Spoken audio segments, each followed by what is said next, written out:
السلام عليكم ورحمة الله وبركاته. بسم الله، الحمد لله، الصلاة والسلام على أشرف رسول الله وآل كل الصحابة أجمعين. ഉളഹിയ്യത്ത് മഹാത്മ്യവും പുണ്യവും. قال داود عليه السلام, നബിയുല്ലാഹി ദാവൂദ് അലൈഹിസ്സലാം അല്ലാഹുവിനോട് ചോദിച്ചു, ഇലാഹി മാ സവാബു മൻ അഹാ മിൻ ഉമ്മത്തി മുഹമ്മദിൻ സ്വല്ലല്ലാഹു അലൈഹി വസല്ലം.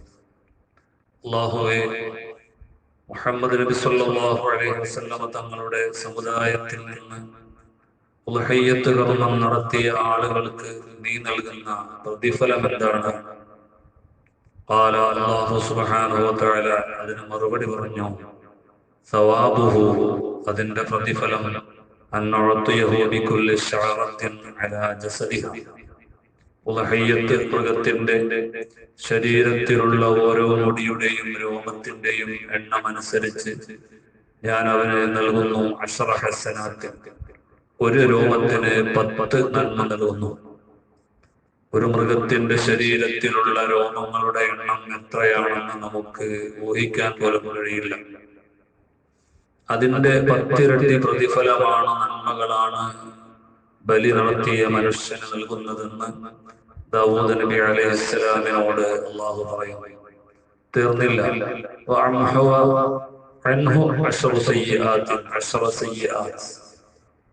അവന്റെ ചെറുപാപങ്ങളിൽ നിന്ന് ഓരോ രോമത്തിനും 10 ചെറുപാപത്തെ ഞാൻ അവന് മാപ്പ് ചെയ്തു കൊടുക്കുമെന്ന് അല്ലാഹു സുബ്ഹാനഹു വ തആല ദാവൂദ് നബി അലൈഹിസ്സലാമിനെ വഹി അറിയിക്കുകയാണ്.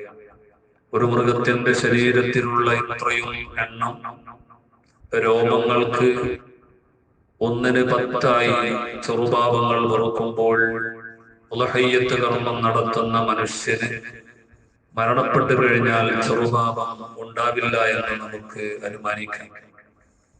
ഇത്രയും വലിയ ഒരു പ്രതിഫലമുള്ള കർമ്മമാണ് ഉളഹിയ്യത്ത് കർമ്മം. നാളെ പാരത്രിക ലോകത്ത് ചെല്ലുമ്പോൾ അല്ലാഹു സുബ്ഹാനഹു വ തആല ഒരാൾക്കും ഒറ്റടിക്ക് സ്വർഗം നൽകുകയില്ല. പല തരത്തിലുള്ള വൈതരണികൾ തരണം ചെയ്തുകൊണ്ടാണ് അല്ലാഹു സ്വർഗത്തിലേക്ക് ഏതൊരു മനുഷ്യനെയും ആനയിക്കുന്നത്. അതിന്റെ അവസാന പടിയാണ് വാൾത്തുമ്പിനേക്കാൾ, തലനാരിനേക്കാൾ നേർത്ത സിറാത്ത് പാലത്തിലൂടെ ഓരോ മനുഷ്യനും അക്കര പറ്റണം എന്നത്. സിറാത്ത് പാലം എന്ന് പറയുന്നത് ഏതെങ്കിലും ഒരു രാജ്യം തമ്മിലുള്ള, അല്ലെങ്കിൽ ഒരു 2 കരകൾ തമ്മിലുള്ള നദി കുറുകെ സൃഷ്ടിക്കപ്പെട്ട പാലമല്ല, അല്ലെങ്കിൽ ഏതെങ്കിലും ഒരു കൊങ്കണിൽ നിർമ്മിക്കപ്പെട്ട പാലമല്ല. സിറാത്ത് പാലത്തിന്റെ നീളം എന്ന് പറയുന്നത് 15,000 കിലോമീറ്ററാണ്. കുറേ ഭാഗം കയറ്റമാണെങ്കിൽ കുറേ ഭാഗം ഇറക്കമാണ്. ഇങ്ങനെ അതിസങ്കീർണമായ വളവും തിരിവും പുളവുമുള്ള തലനാരിനേക്കാൾ നേർത്ത നരകാഗ്നി താഴെ കടന്ന് അട്ടഹസിക്കുന്ന ആ പാലത്തിന് മുകളിലൂടെ സഞ്ചരിക്കുമ്പോൾ കാൽ വഴുതാത്തവൻ വിരളമായിരിക്കും. അതിനു മുകളിലൂടെ സഞ്ചരിക്കാൻ അല്ലാഹുവിന്റെ സൽക്കർമ്മങ്ങൾ മാത്രമേ പരിശീലനമായി ഉള്ളൂ. അതിന്റെ മുകളിലൂടെ അല്ലാഹു പ്രത്യേകം പരിശീലനം നൽകിയ ആളുകൾക്ക് സഞ്ചരിക്കാൻ കഴിയും. അങ്ങനെ പരിശീലനം നൽകിയ ഒരു വാഹനമാണ് നാം നടത്തുന്ന ബലിമൃഗം. നാം ബലി കഴിക്കുന്ന മൃഗം സിറാത്ത് പാലത്തിലൂടെ ഇടിമിന്നുന്ന വേഗത്തിൽ സഞ്ചരിക്കാൻ അല്ലാഹു പ്രത്യേകം പരിശീലിപ്പിച്ചെടുത്തതാണ്. അല്ലാഹുവിന്റെ ഹബീബ് സ്വല്ലല്ലാഹു അലൈഹി വസല്ലം തങ്ങൾ പറഞ്ഞു, അള്ളിമൂ ലഹായാത്ത്, നിങ്ങൾ ബലികർമ്മം നടത്തുന്ന മൃഗങ്ങളെ നിങ്ങൾ ബഹുമാനിക്കണം, അതിനെ നിങ്ങൾ നല്ല രൂപത്തിൽ പരിചരിക്കണം, അതിനോടൊരു ആദരവ് കാണിക്കണം. കാരണം ആ ബലിമൃഗങ്ങൾ സിറാത്ത് പാലത്തിന് മുകളിൽ മുത്തായാക്കും നിങ്ങളുടെ വാഹനമാണ്. നിങ്ങൾക്ക് സ്വർഗത്തിലേക്ക് നരകത്തെ മുറിച്ചു കടന്ന് സ്വർഗത്തിന്റെ കരപറ്റാനുള്ള നിങ്ങളുടെ സഞ്ചാര വാഹനങ്ങളാണ് നിങ്ങളുടെ ബലിമൃഗം.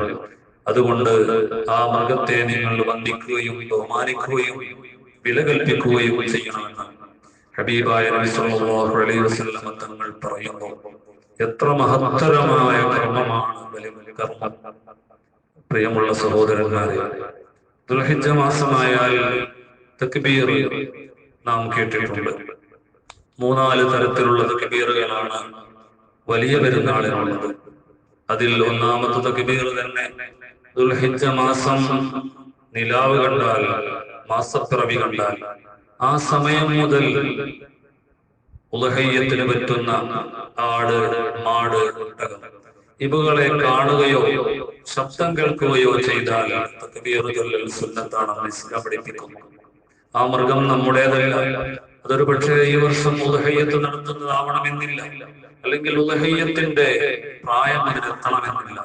ഉളഹയ്യത്ത് നടത്തപ്പെടുന്ന മൃഗത്തിന്റെ ഗണത്തിൽപ്പെട്ടാൽ ആ മൃഗത്തിന്റെ ശബ്ദത്തിന് പോലും അല്ലാഹു മഹത്വം നൽകുന്നത് കൊണ്ടാണ് ദുൽഹിജ്ജ 1 മുതൽ 10 വരെ ഉളഹയ്യത്തിന്റെ മൃഗത്തിന്റെ ശബ്ദം, കരച്ചിൽ കേട്ടാൽ തക്ബീർ ചൊല്ലാൻ പറയുന്നത്. ആ മൃഗത്തെ കണ്ടാൽ തക്ബീർ ചൊല്ലാൻ ഇസ്ലാം പറയുന്നത് ആ മൃഗത്തിന് നൽകുന്ന മഹത്വവും മൂല്യവും. അല്ലാഹുവിന്റെ ഹബീബ് സ്വല്ലല്ലാഹു അലൈഹി വസല്ലം തങ്ങൾ വളരെയധികം ഊന്നി പറഞ്ഞ കാര്യമാണ് ഉളഹയ്യത്ത് കർമ്മം ഒരാൾ നടത്തി. ആ ഉളഹയ്യത്ത് കർമ്മം നടത്തപ്പെടുന്ന ബലിമൃഗത്തിന്റെ ആദ്യത്തെ തുള്ളി, അതിനെ ബലിയർപ്പിക്കുന്ന സമയത്ത് ആദ്യത്തെ തുള്ളി രക്തം ഭൂമിയിൽ പതിക്കുന്നതിന് മുമ്പ് തന്നെ അല്ലാഹു സുബ്ഹാനഹു വ തആല ആ കർമ്മം സ്വീകരിക്കുന്നു എന്നതാണ്. മറ്റുള്ള ഒരു ഇബാദത്തുകൾക്കും അല്ലാഹു നൽകിയിട്ടില്ലാത്ത ഒരു വലിയ മഹത്വവും പ്രതിഫലവുമാണ് ഉളഹയ്യത്ത് കർമ്മത്തിന് അല്ലാഹു നൽകുന്നത്. ആദ്യത്തെ തുള്ളി നിലത്ത് കിടക്കുന്ന, ചരിച്ചു കിടത്തിയിരിക്കുന്ന ബലിമൃഗത്തിന്റെ തൊലി പൊട്ടുമ്പോൾ ആദ്യത്തെ തുള്ളി ഭൂമിയിൽ പതിക്കാൻ എത്ര സെക്കൻഡിന്റെ ഭാഗം വേണമെന്ന് നമുക്ക് ഊഹിക്കാം. എന്നാൽ അതിനേക്കാൾ വേഗത്തിൽ അല്ലാഹു സുബ്ഹാനഹു വ തആല സൽക്കർമ്മം സ്വീകരിച്ച് നടത്തുന്നവന് അതിന്റെ പ്രതിഫലം നൽകുന്നു എന്ന് പറയുമ്പോൾ ഉളഹയ്യത്ത് കർമ്മത്തിന്റെ മഹത്വം നമുക്ക് മനസ്സിലാക്കാൻ കഴിയും. അല്ലാഹു സുബ്ഹാനഹു വ തആല ആ മഹൽ കർമ്മം നടത്താൻ നമുക്ക് തൗഫീഖ് നൽകി അനുഗ്രഹിക്കുമാറാവട്ടെ. ദുൽഹിജ്ജ 1 മുതൽ നോമ്പെടുക്കൽ പ്രത്യേകം സുന്നത്തുള്ള കാര്യമാണ്. അതേപോലെ ദുൽഹിജ്ജ മാസം 1 മുതൽ വലിയ മൃഗങ്ങൾ അവയുടെ ശബ്ദം കേൾക്കുമ്പോൾ, അവയെ കാണുമ്പോൾ നടത്തുന്നവരായാലും അല്ലെങ്കിലും തക്ബീർ ചൊല്ലൽ സുന്നത്താണ്. അല്ലാഹു സുബ്ഹാനഹു വ തആല നമ്മെ അനുഗ്രഹിക്കുമാറാവട്ടെ എന്ന് ദുആ ചെയ്തുകൊണ്ട് അസ്സലാമു അലൈക്കും വറഹ്മത്തുള്ളാഹി വബറകാതുഹു.